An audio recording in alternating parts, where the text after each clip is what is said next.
Hi, it's Terry Gaines. In this video, I'm going to give you all the details on how to create this amazing fun fold card that is designed to lay flat and fit into Stampin' Up's medium envelopes. And the idea for this card came about when I was designing my cabin, peaceful cabin scenic cards that I posted a few days back. In the comment section of this video, I will share the video link for those cards. But this video, I'm going to give you all the details on creating this card. Plus, I have 3 additional cards showing other product. It is a fun card to make, so let's get started. For the card-based cardstock, you need cardstock that is 6.5 by 4 1/4, scored at 1 and at 5 1/2. I've already done this. You can use your paper trimmer with the scoring blade or your simply scoring tool. And once you've scored this, your scores are going to be folded up to be valley fold, so they're going to fold up like this. You also need a background piece on this card base, and that can be designer series paper. It can be cardstock that is stamped or texturized. I'm going to use the In Good Taste designer series paper that is cut 4 1/4 by 4. I'm going to adhere this to the that center panel, and as I mentioned, this could be a variety of different options here. So we're going to place this. You'll have about 1/8 of an inch border with that dimension. And then we need a middle panel. The middle panel for this design is 5.5 by 1.5, scored at 1/2 inch on both sides. The front panel is the same length, 5.5 by 1, scored at 1/2 inch. I'm going to give you a couple tips. The tabs then need to have tear and tape on them. I've already applied that to save some video time. Tear and tape is a strong adhesive. I'm going to give you tips on cutting this piece and this piece. If you're going to make more than one card with that same cardstock base, cut your cardstock to be 6.5 by 8.5, score 1 and 5 1/2, and then cut it to your 4 1/4. So you do your scoring on 2 pieces at the same time, or 2 card bases. For this piece, they're both the same length. They both need tear and tape on the end, and they both need to be scored on the same side. So I would cut this 5.5, score 1/2 and the 5 inches, which is 1/2 inch on this side, place tear and tape down, and then trim it to size. That's going to save you a lot of prep time in preparing the panels. So these are the main pieces that we need for the card. And now we need a large decorative image, and I'm calling out that the max width would be 4 inches and the max height would be 3 1/4. Plus we need a medium decorative edge. I'm going to use the dies that are in the mini catalog. I'm going to use these Christmas pine dies, and then I'm also going to use a label from this die set. With the dies, let me just bring a couple samples over to show you.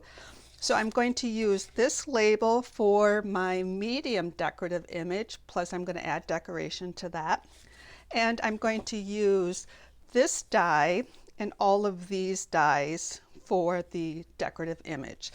So I failed to put on this list. It will be on my blog post. You do need a piece of cardstock for the back side. It is the same as your designer series paper size. But here is what I wanted to show you. I cut this die out, and there are 2 dies. There's the detail die, and the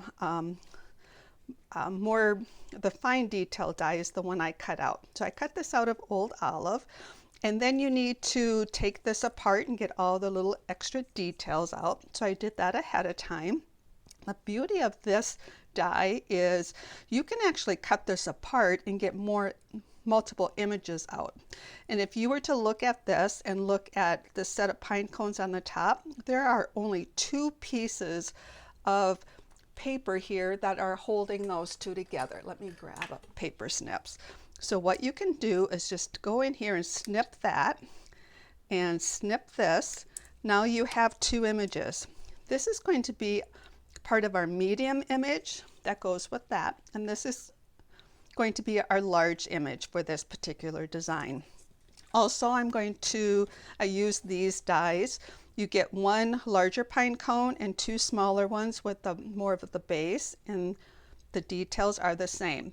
What I did for cutting these out, I cut the bases out of soft suede, and then I took my early espresso cardstock. I trimmed a piece of adhesive sheet to fit that cardstock, ran the dies through my die cutting machine. So I have the adhesive on the back of these little detail pieces. That's going to save some prep time. So I'm going to just assemble these right now, and I did not do this ahead of time, so I'm not saving a lot of video time here, but I do want to give you some tips on this.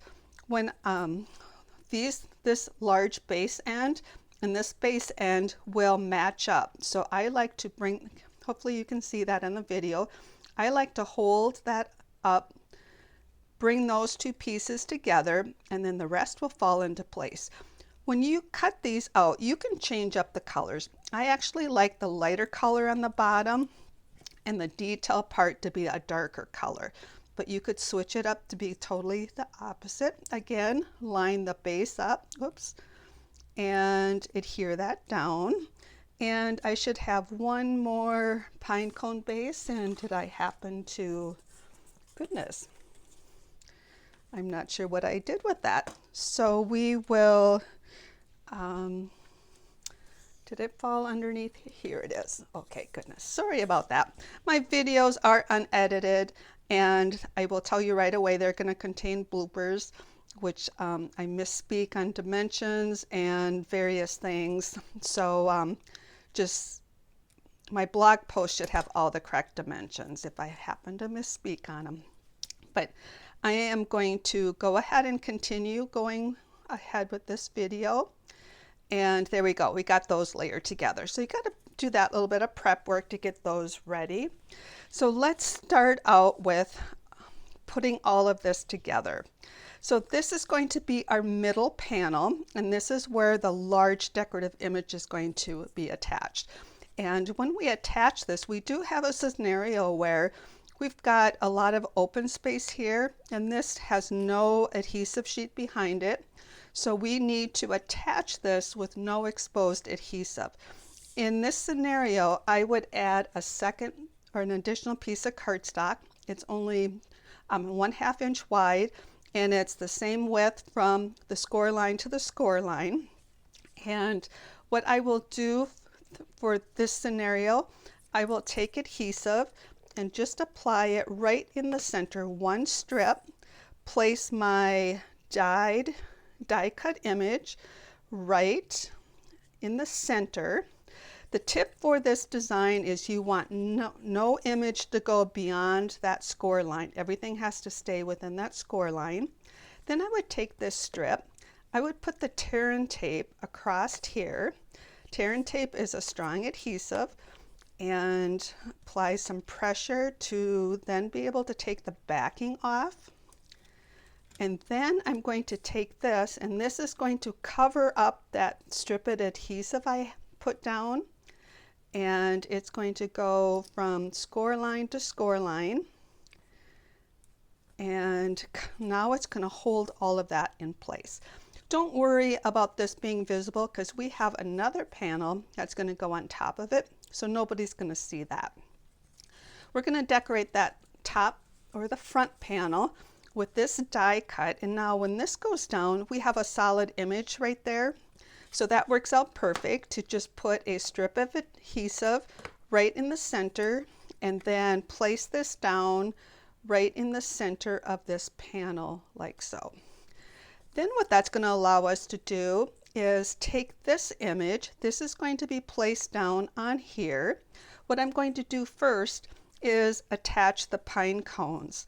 So we have a solid base to put adhesive on. We have a larger pine cone right here.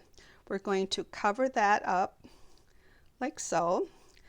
I'm going to take each one of these. The beauty of this die set is it has two of these smaller pine cones, so you can cut them out at the same time. and that really saves you some die cut time, so that's really nice. And now I do have some exposed adhesive on the back side here, but that's going to be totally okay because we're going to adhere this down here, and those pine cones are going to stay within that area. But even on in addition to that, I'm going to use some dimensionals to adhere those. So if I place this down, I have the same criteria. My image cannot go beyond the score line, and we're good with that. And when I place these down, all but maybe the tip of this pine cone is going to stay within the white label. So that means that I can put one dimensional behind each of these, and I can put a couple behind this guy, and it will be okay because it will stay within the border. And what I'm referring to is we don't want any exposed adhesive because this card is going to lay close flat. And if we have exposed adhesive anywhere here, we lay it flat, it will not reopen to the shape we want it to be. I'm going to add the other embellishments after I assemble this part of the card. So we want to decorate these two, and for the assembly, what we're going to do is we're going to lay the I failed to mention that these are going to be folded to be mountain folds. These are valley folds. So we're going to score, or we've scored, we're just going to fold those down like this. Now what we're going to do for the assembly of this is take the middle panel, place the edge of the middle panel right to the fold of this card base, equal spacing here, and lay that flat. Take the top panel, take the edge of the panel and lay it to the score line on the center panel, equal spacing top and bottom. Before I take the backing off, I'm just going to close that to make sure that I have no exposed adhesive. Take your pick tool, take the backing off. Just make sure I have not shifted anything. I'm just going to reshape that. Close that. We've adhered this side. To adhere the other side, we're going to open these up. Start with the bottom panel, lay that flat. Bring this panel, lay that flat. Just confirm we're not going to have any exposed adhesive. I failed to share the tip that I did not put that tear and tape right up to the score line. I moved it over a little bit just in case it could cause some exposure in assembly. And if your card, this top layer goes beyond this score line of the middle panel, that is totally okay. We just want it to lay flat. Now it will open up, and then you have your finished design. To finish it off, I would take the ribbon and tie a bow, and then what you'd want to do is stamp a sentiment on the smaller tag, like so. So this bow is attached with a mini dimensional right here, and trim those to size. Stamp the little tag with this whatever sentiment you want, put a mini glue dot on there and attach that. And then the back is for your inside sentiment. And it's hard to tell on this video, but this will stand on a desk, and I think whoever you give it to is going to just love the card. I shared I have some other samples I wanted to show you with other product. And this product here is part of the Blackberry Beauties suite. This die here I've cut out of the gold shimmer paper. It is too large for the back image, so I just cut this in half, overlaid it. So it is doubled up on here, and this part is a new die cut, and I just cut out part of it. So you can really cut those apart. So this is one example. Another example that I want to share is with the poinsettia, and I haven't assembled this one. I'm going to do it now in the video because I wanted to share some tips on how I did this middle panel. This width and the middle panel and the top panel are the same dimensions I've provided, and what I did here was I've cut these out of gold foil, and then I have that extra strip that's holding those on right here. These shaded spruce leaves are attached with a dimensional right on top of that. And then here what I have cut with the poinsettia dies is the red velvet paper and some metallic gold pearls on here. With those dies, you get a die that's going to make the impression and a die that's going to cut. 3 different sizes of those flower petals. I use painter's tape to tape them all together so I don't have to worry about repositioning those each time, and I do the same thing with the leaf dies. So for this card, we're going to do the very same thing, and I wanted not to assemble this so you could see how I did that middle layer, and you will have to decide by what you put, what you create, what your decorative images are, how you, oops, let me just get this together first, how you, if you need that extra strip here. As I mentioned, we do not want any exposed adhesive because that is going to cause the card to stay closed. So let's just, and also in this case, I can tell that this little piece here is just a tad too long. Sometimes you might have to do that. Just trim that off. There we go, that folds better. And this card, like I mentioned, I did not put together yet, just so I could show you that. And this is how this card will look once you assemble it. So I think that just adds a beauty layer. Like I said, these leaves are in the back, just gives you that dimension. And I think whoever you give a card like this to is absolutely going to love them. I have one more card I want to show how it's put together, and I'm using some special product on this one too. The product on this one is a stamp set in the annual catalog for the happy anniversary. The die set is also in the annual catalog, and it is, I'm using 2 of the dies. It's got the banner die that will score and fold this part at the same time.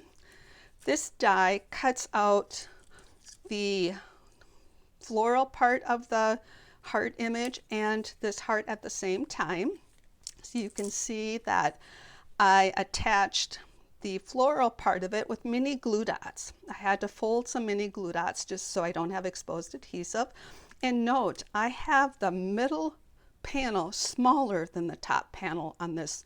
So I just purposely closed it because I want the card to show more of just the front panel and not that extra layer there. And then once you stamp and cut out this panel, it's got the score lines. I just attached it with mini glue dots. So this card is going to be layered on here. I'm going to go ahead and assemble it, but I will also want to share the designer series paper is a designer series paper that will not be available until November 2nd through January 3rd. And it is called the Ever Eden Specialty Paper. It is a promotional paper that will only be available while supplies last. It is absolutely gorgeous, and it is 12 by 12, 2 each of 6 double-sided prints, and I have them flipped over here. I'm not showing you too much of the paper, but I'll be showing some future projects with this paper, and as I mentioned, it's not available until November 2nd. So again, this card I haven't put together yet because I wanted to show you how I did these different layers.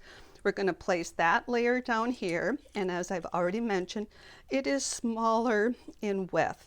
Now another thing you need to make sure is your image stays within your card base.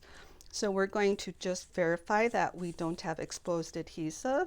And I'm just going to use my fingers instead of the take your pick tool to close that. You're going to get lots of lessons on how these are put together. Open it up, lay this flat right on the score lines, and it is wise to pre-score these, which I did not do. Just it allows it to fold better. Then verify that your adhesive's not going to be exposed. I've already shared, don't put it really close to the fold line, the score line. Take your backing off here, and I think this card's going to be absolutely beautiful done. And here we go. There we go. Look at that, all those layers in there. Absolutely beautiful, and it lays flat and will fit into a mini or to a medium-sized envelope. I hope you enjoyed this fun fold card. I think it is something that whoever receives one of these cards will absolutely love it. Happy creating!